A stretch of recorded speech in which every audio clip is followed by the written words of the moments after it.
Good afternoon, everyone. Let me begin by expressing our heartfelt condolences, prayers, and sympathies to the families of the victims of the shooting that occurred earlier today at the ICE facility in Dallas. We're also very thankful and appreciative of the first responders who showed up on the scene, raced toward danger, and secured the situation to prevent any further carnage. The level of political violence and ideologically motivated violence across the spectrum is far too high in the United States of America right now. We need leadership that brings people together, not national leadership that tears people apart.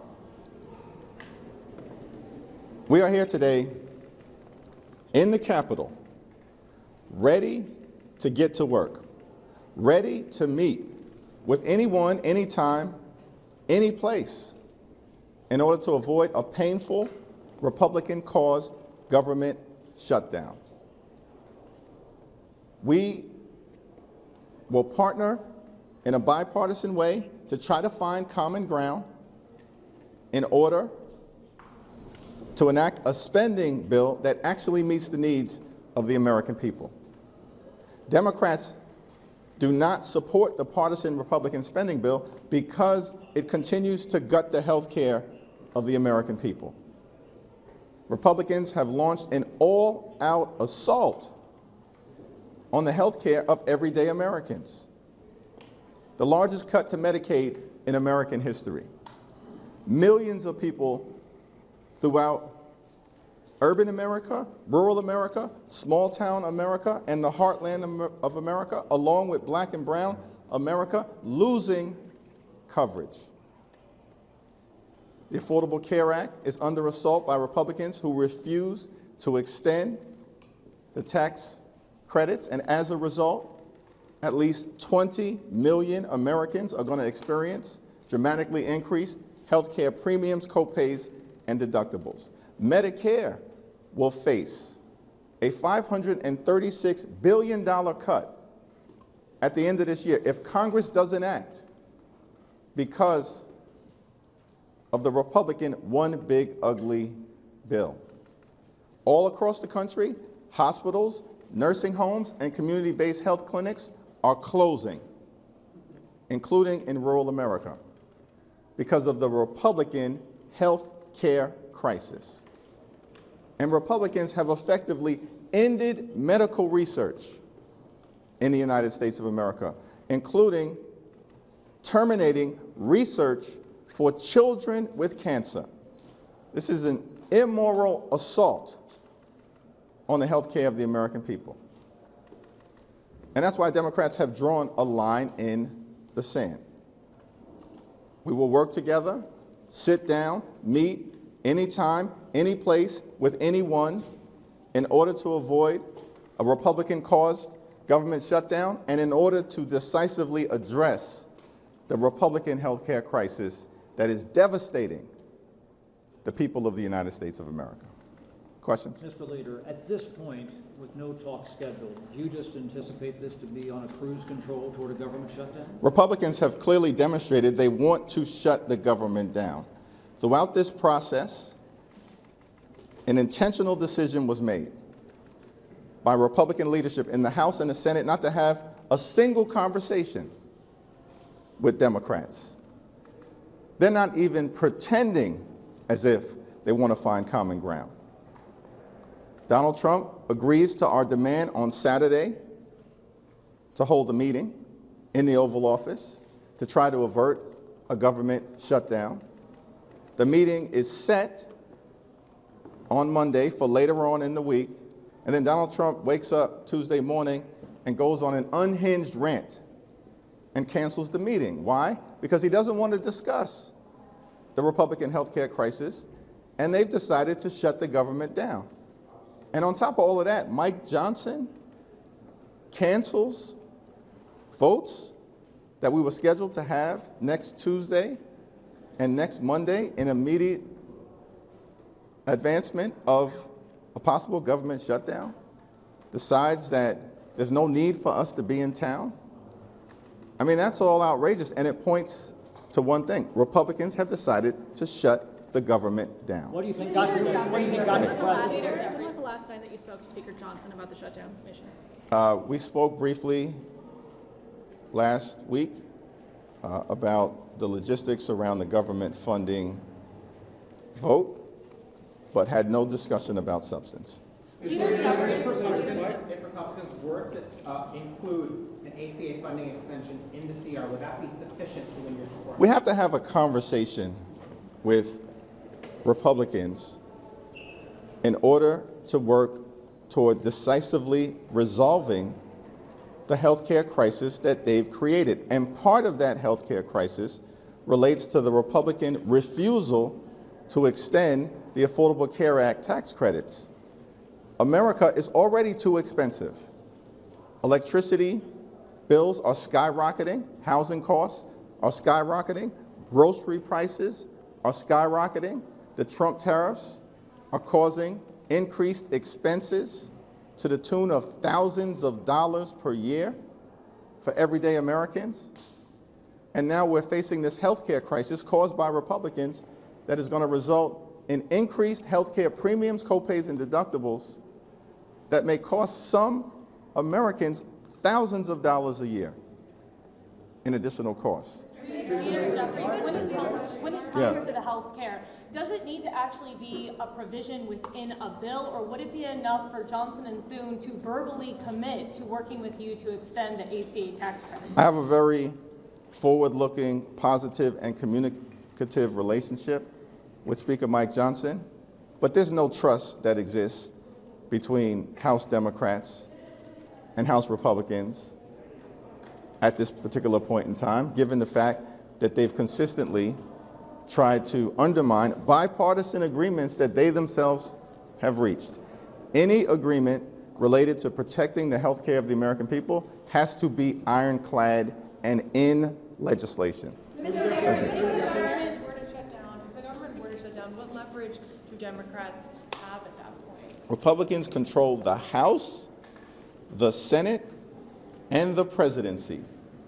The country has been lectured all year about how Republicans are in charge. If the government shuts down, it will shut down because Donald Trump and Republicans in the House and the Senate have made that decision to intentionally inflict pain on the American people. The question is being asked all across the country, why don't Republicans want to address this healthcare crisis that they've caused related to Medicaid, hospitals, nursing homes, community-based health clinics, the Affordable Care Act, medical research, cancer research, Medicare, and the things that matter to the health and well-being of the American people. Like, this is a serious moment. This is not a fire drill. It's a 5-alarm fire that Republicans have caused related to the health care crisis. And that's why Democrats have drawn this line in the sand and are ready, willing, and able to have a conversation with any of them, as we were willing to go to the White House, but then Donald Trump decides to pull the plug. Mr. Leader, Go. Can you respond to Leader Thune? I mean, he did say in an interview earlier today he was willing to sit down and negotiate specifically on this issue of the ACA subsidies, willing to have that conversation. He just doesn't, in his words, want the process to be hijacked over government funding. Can you respond to that? No one is hijacking the process. Republicans decided to put forth a partisan spending bill that barely escaped out of the House and then went down in flames in the Senate. They have no solution.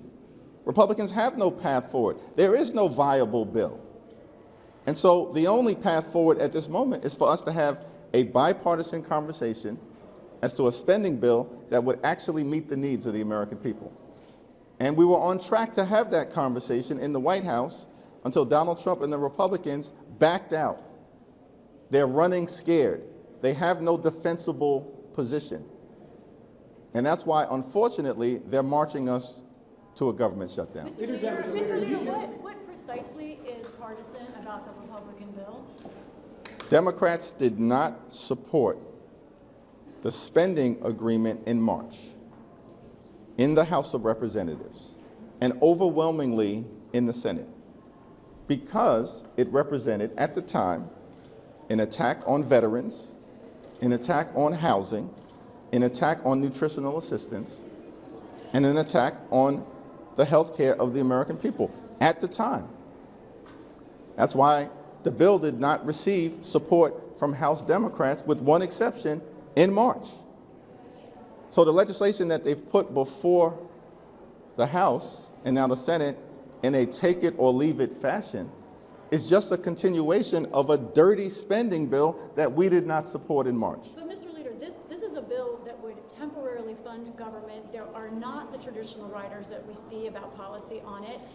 Are you saying it's partisan because Democrats won't support it? Isn't that a circular? No, it's not partisan because Democrats won't support it. Democrats did not support it in March.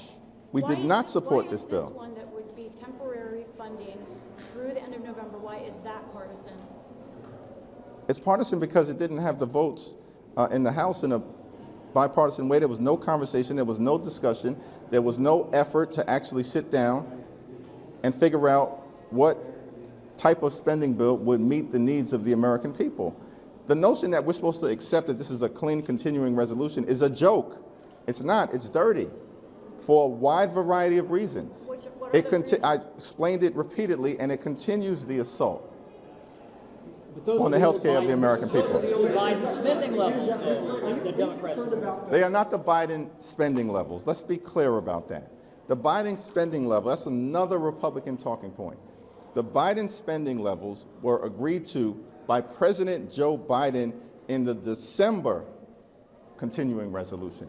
That's the bipartisan bill in December, not in March. That's the Trump spending level.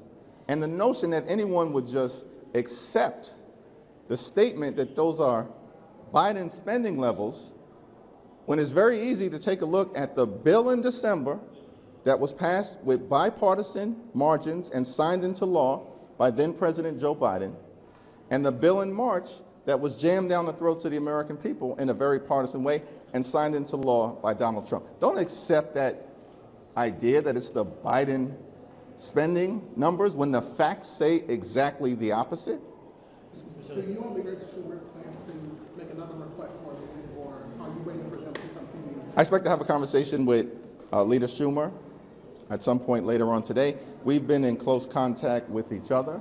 We've repeatedly made clear that we are going to work together anytime, any place, and sit down with anyone on the other side of the aisle in order to avoid a Republican-caused government shutdown and to address the Republican health care crisis. The Republicans have refused to meet because they don't want to deal with the health care crisis that they've created. That's the reality. The largest assault on the health care of the American people in history. And no one disputes that. It's an assault on working class Americans.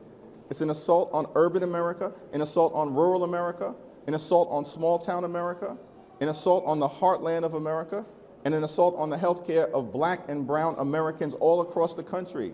Those are the facts.